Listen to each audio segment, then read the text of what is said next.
Everybody seems to miss this element when they're starting to experiment with compression, especially if they're pursuing compression to lead to vocal distortions.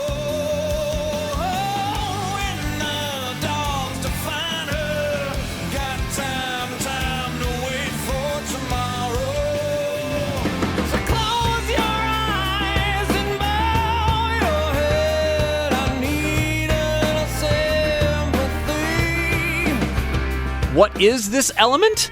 It is intentionality and awareness of primary chord closure. Let me explain. You see, if compression at its simplest level is holding back or moderating our airflow, our primary chords do that first before we add any other non-primary chord structures that influence the sound to the sound.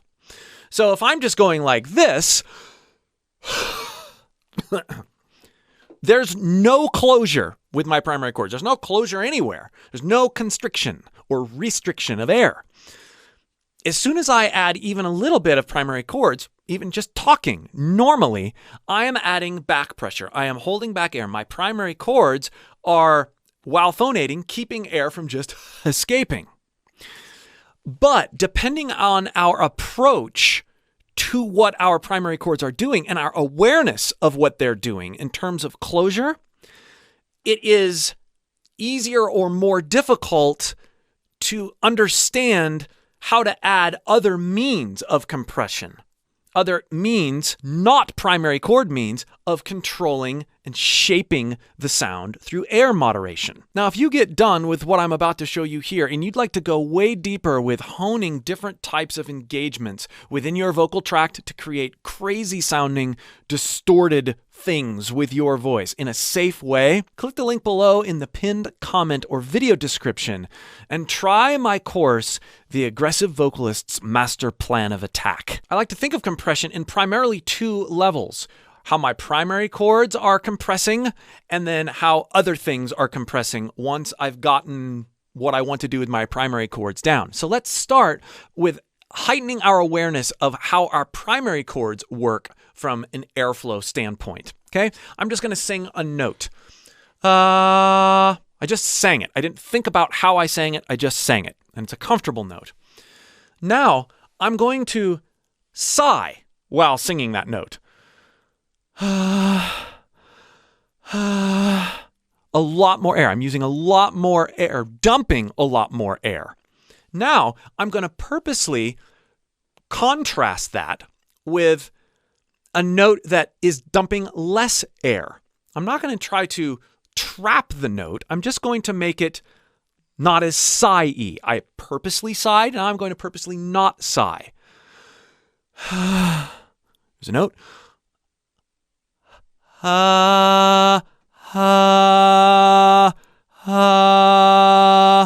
Now, I'm going to try to make that note more airy. Therefore, I'm going to use more air, and it's going to sound a little bit wispier or raspier. And notice I'm soft onsetting into this note. Starting with an H.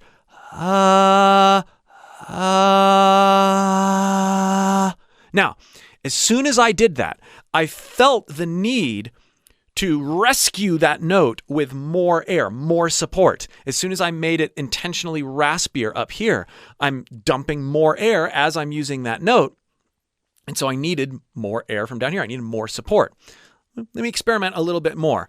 H, soft onset into it with no air.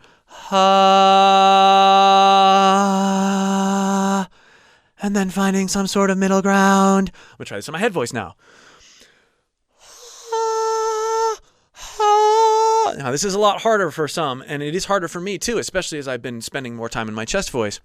But I want to H into a solid closure. In other words, as little air dump as possible. Really, really true chord closure. Notice I'm playing with the coordinations in my throat in order to get there. Let's just sigh in head voice first.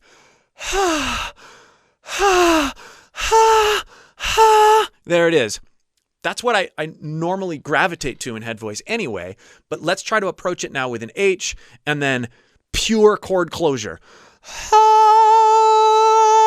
Notice how to lengthen.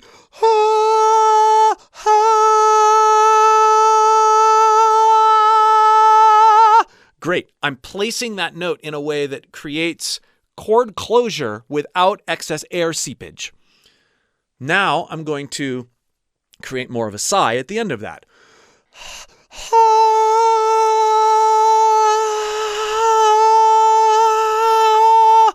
Whoa, that's really interesting to feel out. Also, I notice when I start dumping more air over that note, it's a little harder to maintain that pitch.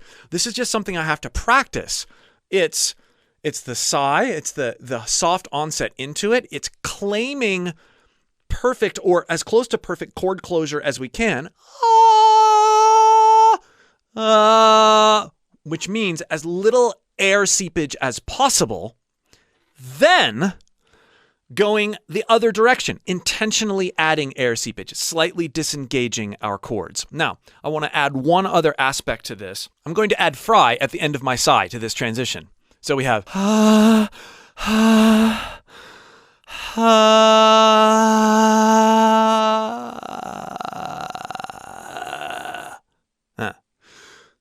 just fry at the very end. Fry out of your sigh.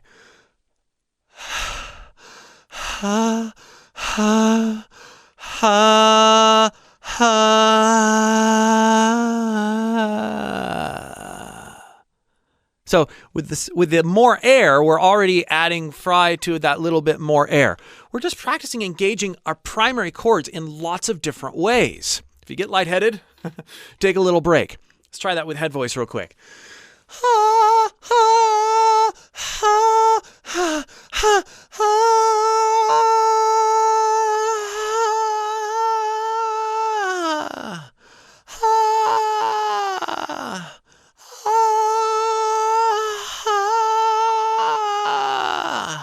Okay, all these different coordinations, and we're not consciously thinking about holding back or constricting or restricting air in any other way than with what our primary chords are doing. Once you've not missed that, which most people miss, move on to the next stage, which is using areas above our primary chords, tissues, structures, and muscles, to restrict, constrict, shape the air as it's coming out of our vocal tracts after it's hit the primary chords and after we've decided what we're doing with those primary chords.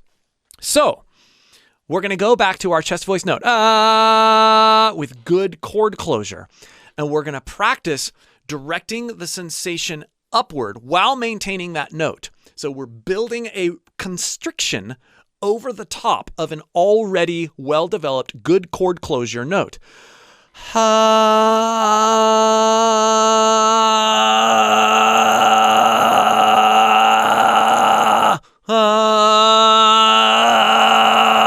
Now, you will likely feel as you're doing this all sorts of sensations like, I'm starting to choke, I'm starting to gag, or whatever.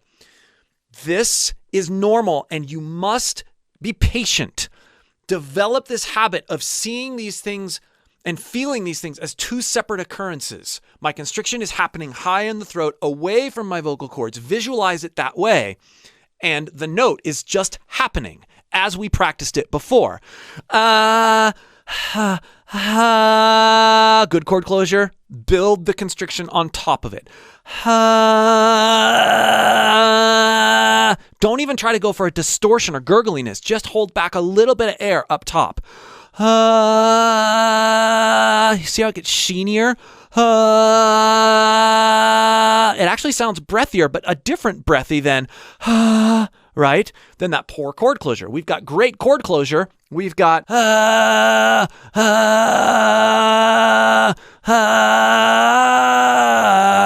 I'm going to add a more extreme constriction at the top of my vocal tract, as high as I possibly can, while maintaining a good note.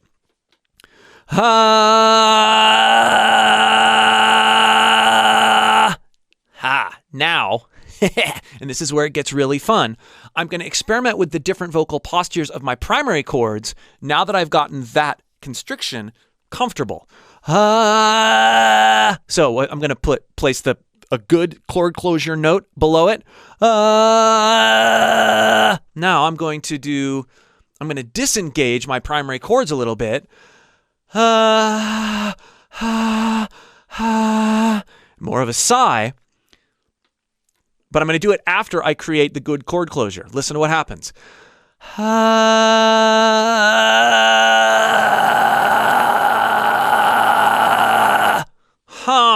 Cool. I've demoted the note. I'm using poor chord closure and compression.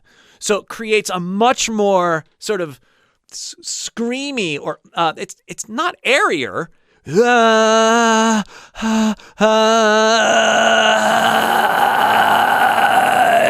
More of my sound is being shaped by the areas above my primary chords. I've shifted the focus.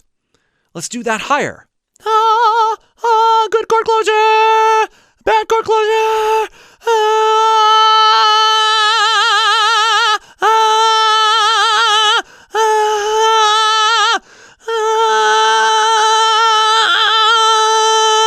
Constrict above.